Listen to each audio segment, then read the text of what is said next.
কি রে, আজকে না জুমার দিন, তোর কি আজান কানে যায়নি? জলদি ভিতরে যা, গিয়ে গোসল করে সুন্দর পোশাক পরিধান করে নামাজের জন্য বাইরে হয়ে আয়। আমি তোর জন্য অপেক্ষায় আছি। জি ভাইয়া, আমি এখনই আসতেছি ভাইয়া। জলদি যা, আমি আছি কিন্তু তোর জন্য। জি। আসসালামু আলাইকুম। হ্যাঁ ভাই, ভাই এখন তো কথা বলা সম্ভব না, কারণ জুমার আজান হয়েছে।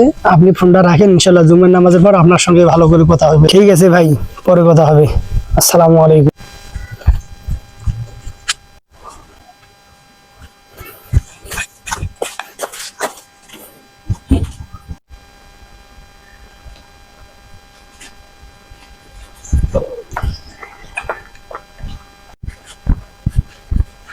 কি রে, আজকে না জুমার দিন, তোর কি আজান কানে যায়নি? জলদি ভিতরে যা, গিয়ে গোসল করে সুন্দর পোশাক পরিধান করে নামাজের জন্য বাইরে হয়ে আয়। আমি তোর জন্য অপেক্ষায় আছি। জি ভাইয়া, আমি এখনই আসতেছি ভাইয়া। জলদি যা, আমি আছি কিন্তু তোর জন্য। জি। কই রে, তাড়াতাড়ি আয়, নইলে নামাজ যদি শেষ হয়ে যাবে। আসতেছি ভাইয়া, দাঁড়াও একটু। টুপিটা যে কই রাখলাম। ওই পাইছি। আসছি ভাইয়া। তাড়াতাড়ি আয়। এই সুগন্ধি ব্যবহার করছিস আতর? না ভাইয়া, ব্যবহার করি। এটা ব্যবহার করা লাগবে তো, সুগন্ধি ব্যবহার করার সুন্নাহ। জি ভাইয়া।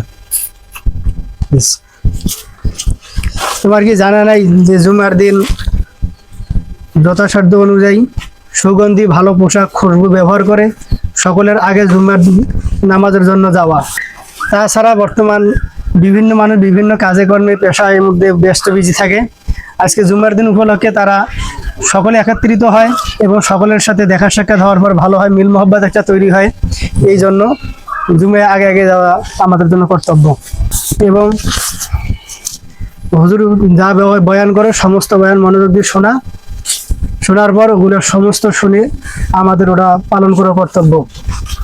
আজকে থেকে অগ্রিম ইনশাল্লাহ জুমার যাওয়ার জন্য তৈরি থাকবো ইনশাআল্লাহ। আসসালামু আলাইকুম ওয়া রাহমাতুল্লাহি তাআলা ওয়া বারাকাতুহু। আমাদের ভিডিওটার মূল শিক্ষা হচ্ছে যে দিনে অবশ্যই নিজের সাধ্য মোতাবেক সুন্দর জামা কাপড় পরতে হবে এবং সুন্দর আতর খুশবু এসব কিছু ব্যবহার করে তারপর মসজিদে যাইতে হবে।